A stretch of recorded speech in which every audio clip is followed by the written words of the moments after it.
Welcome back to the CUSA Showcase. Well, week 3 in the books, looking ahead now to week 4. Let's start off with Rice and Marshall. About to be a shootout in Houston. We know that Marshall leading the country in a passing offense, but Rice, number 4 in Conference USA, Marshall number 1. What can we expect? Well, this is the Usain Bolt game of the week because it's going to be a track meet on this. Who's going to play defense? That's the big question. Marshall, Rakeem Cato. He's coming off 44 completions, a record in his last game. They're not afraid to throw the ball around, and the question I have in that ball game is Rice going to be physical enough on the front 4 of Marshall to try to get to the quarterback and rattle Rakeem Cato? I'm not sure they have the hosses to do that, but whoever plays defense at that game will win the ball game. All right, moving along, let's talk UTEP and Wisconsin. UTEP, their second-ranked opponent of the year. They also had Ole Miss thrown into the mix. Wisconsin, maybe a vulnerable team out there. Let's talk about those Miners. Well, first of all, the Miners, who scheduled all these games? 2 top 20 teams, plus you have Ole Miss. Now you've got Wisconsin. But the good news, I think, for the Miners, Wisconsin comes in, hasn't been impressive. Everybody is blowing smoke about them. Right. You look at their scores of their games, nothing that really knocks you out. UTEP, I think they're getting it together. Mike Price is a total genius when it comes to big games. I don't care who he plays.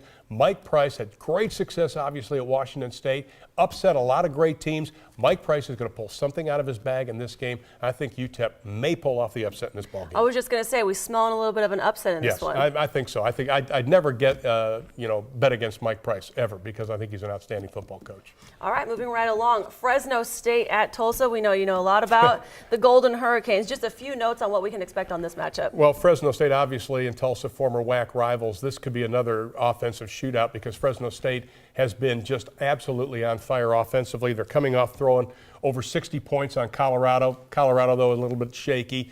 But Tulsa seems to have their offense in gear. Their defense is playing extremely well. Brent Guy is a master at matching up, moving people around, keeping teams guessing. This is so important for Tulsa to win this game. Bill Blankenship told us a couple of weeks ago they have this stretch of home games before they go into conference play.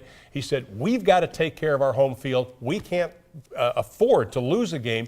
And ever since the Iowa State game, this team has kicked it in gear. Right. I think Tulsa's rolling as they get ready to enter conference play. Absolutely.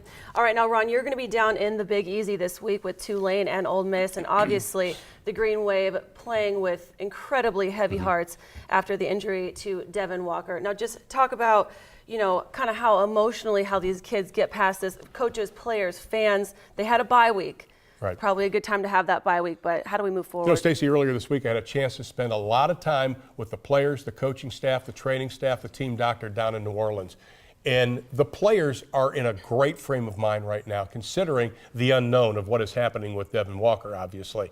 And none of them said they're going to use this as an excuse. They said, we've got to get over it. We've got an Ole Miss, good football team under first-year head coach Hugh Freeze. But the bottom line, if you're Tulane, you've got to run the football. Didn't have the protection at all versus Tulsa. We're not able to run the football except for the opening drive. If they cannot run the football against Ole Miss coming up this week, they're going to have a long afternoon, no question about it. No question about it. Now, while our college football season continues to roll on, many of these players, no doubt NFL hopefuls, trying to play on Sundays. Now, 102 former Conference USA players now on NFL rosters. So who did some of this year's Conference USA players watch growing up? I really enjoyed watching Brian Dawkins play. I think he was very physical and brought a lot of emotion to the game, which is what it's all about. I was a big fan. I'm still am a big fan. Even when he was with the Falcons, I liked Vic. Him and he got into a little trouble, but he came back with the Eagles now, and I'm still a big fan. Brian Dawkins. Well, Ray Lewis, but right now Patrick Willis. I didn't really have too many. I'm not a big favorite guy, so to speak, here and there. But if I had to pick one person, it would definitely be Barry Sanders. Obviously, I have no correlation from his game to mine, but growing up right across the river from Detroit, and he was probably my childhood hero. So. Oh, I do admire Sean Taylor.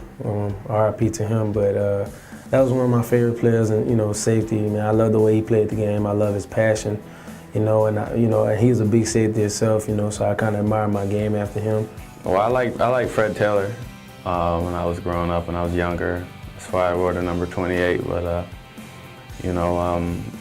just like the way he ran. So My mom's from Dallas, and so she brainwashed me. I've been a Cowboys fan my whole life. Yeah, I always have been a Dallas Cowboys fan. And I catch a lot of flack for it because, you know, everyone loves Dallas. And, you know, if you're not a Cowboys fan, usually everyone hates the Cowboys. Naturally, being a quarterback, I always have been a big fan of Troy Aikman. I love Troy Aikman, Michael Irvin, Emmitt Smith, and Deion Sanders were kind of my guys growing up. Well, coming back to Saturdays, let's take a look at this week's CUSA football schedule.